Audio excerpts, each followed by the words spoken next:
Hey, what's going on, guys? Jay Will here again, getting ready to do another Marvel Legends review for you guys on the Marvel Legends Jean Grey figure. And this figure is a part of the Marvel Legends Apocalypse, Age of Apocalypse wave, and I believe this is figure number 1 of the wave. So yeah, just off first appearances, this is a pretty decent figure. I really like having this figure. As far as Jean Grey figures go, this is so far one of my favorite ones when it comes to balancing, because I have the Phoenix figure and a Love Triangle 3-pack Jean Grey that I'm getting ready to show you guys, and it's been like a balancing act for those guys. For those two girls, just having to lean them up against stuff and like heat their knees up and do different things, whatever, to try to get them stuck in the right pose, whatever, so that way they'll stand on my shelf without falling over. But with this girl, she's got some pretty sturdy legs on her, some pretty solid feet, so we'll get into it in a little bit. But as always, we're going to take a look at the packaging real quick, do some comparisons, and then we'll get into the figure a little more. And as far as the packaging goes, this is the pretty standard old school window packaging now that they're doing away with over at Hasbro.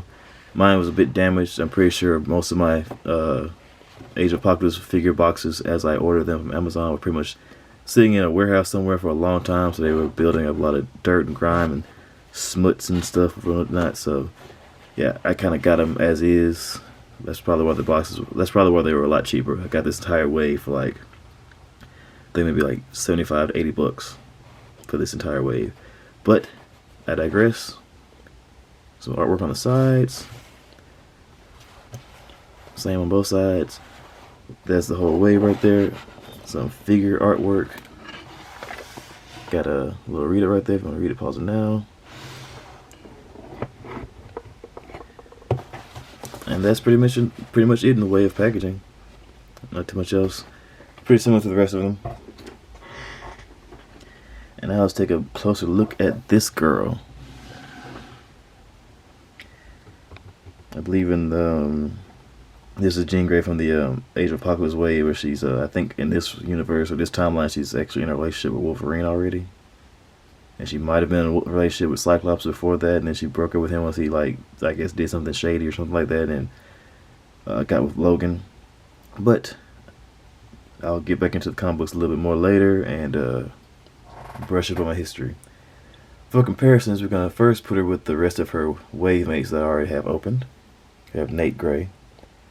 Her son, I think it's her son in this timeline, I'm not sure. I'll probably have to look at it a little bit more or read into it. Have Sun Fire there.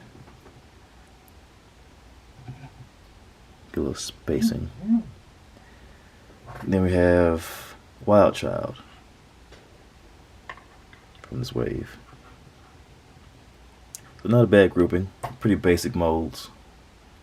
Nothing crazy. Nobody so far out of this group comes with any hands or extra heads or anything like that. Any spare parts or anything like that. So kind of a little bit disappointed about that. I feel like they could have gave these guys some alternate, hands, heads, and faces and whatnot. But I understand they had to make space in the box for the Sugar Man parts, but come on now. Bringing these guys back out.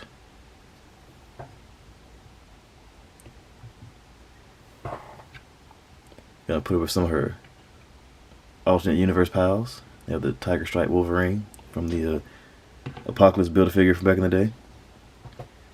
We have the Love Triangle 3-pack Cyclops there. And we have Nathan Summers, or aka Cable, from another timeline. So see how those guys look.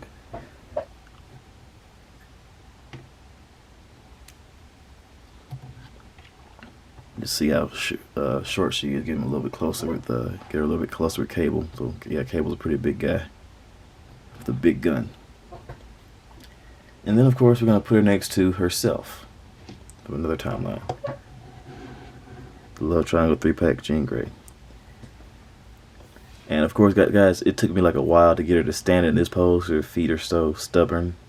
And her knee was kind of wobbly, so I kind of got her in this pose, and now I'm kind of hesitant to move her out of it. So, but yeah, that's what they look like together.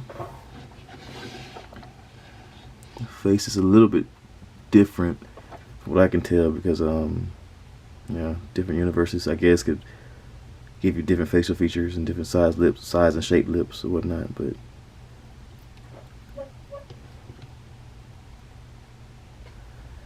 not a bad look for these guys. I like the how she's like, you know, more smiley face on the Love 3-pack versus how she's been through a lot more turmoil and struggle on the Age of Apocalypse version.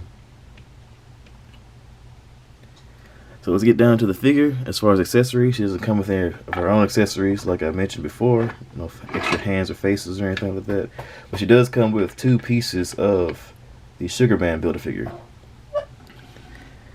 And I didn't know this figure came in like 3 upper pieces, like 3 torso pieces. Because he has this face piece, his middle section, and he comes with this back portion. So yeah, quite a few pieces all in one. So putting that back to the side.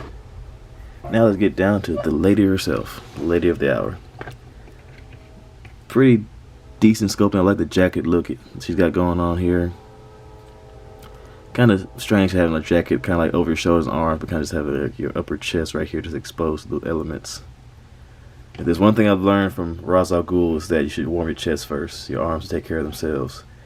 And this design look kind of just goes opposite of that. But looks nice. So, getting down to brass tacks here. Head looks up that far. Looks down this far.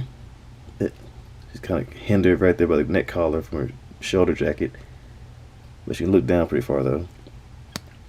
Side to side motion, of course. And she has a good little amount of tilt due to the nature of her neck joint. Shoulder joints move out that far. They don't really go, like, they can kind of go back this far, all like this far towards the front, but they kind of stop right there because how far her pointy shoulder deal pads whatever come out, so they can't really do like a around the world, like close to her body kind of spin, but they can do that bunch. Single jointed elbow that bends in like a little bit above 90 degrees, maybe like 95, 100 degrees maybe. Wrist swivel with up and down motion, so that's always nice to have. She does have a pretty cool torso around the world motion right there, but she does have this turns this big gape right here in the hole in her torso, so that's kind of weird, but I don't think anybody's been posting like that far back. That same part allows it to crunch forward just a little bit. Let's kick out that far to the sides. Upper thigh cut. Legs kick out that far. Double jointed knees that bend in pretty far. And ankle pivot, as well as up and down motion. So, pretty fair amount of motion for a figure of her caliber. You don't want her to be too limber and flexible and whatnot, but because she's not much of a fighter as far as I remember. Jean Grey is just more of a mental, kinetic, well, mental telepathy kind of person, so she's not really getting her hands dirty very well or very often or whatever. So, but yeah, that's been my review for this lady. If you guys like the review, hit the like button, subscribe, comment, share your thoughts, and I'll be coming back with the rest of this rave maybe tonight or maybe tomorrow. I don't know, but I'm gonna try to get as many as I can uploaded because I want to get this wave out the way kind of quick so I can get to the next one. The Build-A-Figure for the next wave, of course, is the Colossus from the Age of Apocalypse wave, so I'm pretty excited for that guy. I really like a Colossus like that. Well, I love Colossus in general, but yeah. So as always, appreciate you guys for stopping by and taking time out of your daily lives to look at my videos. Take it easy.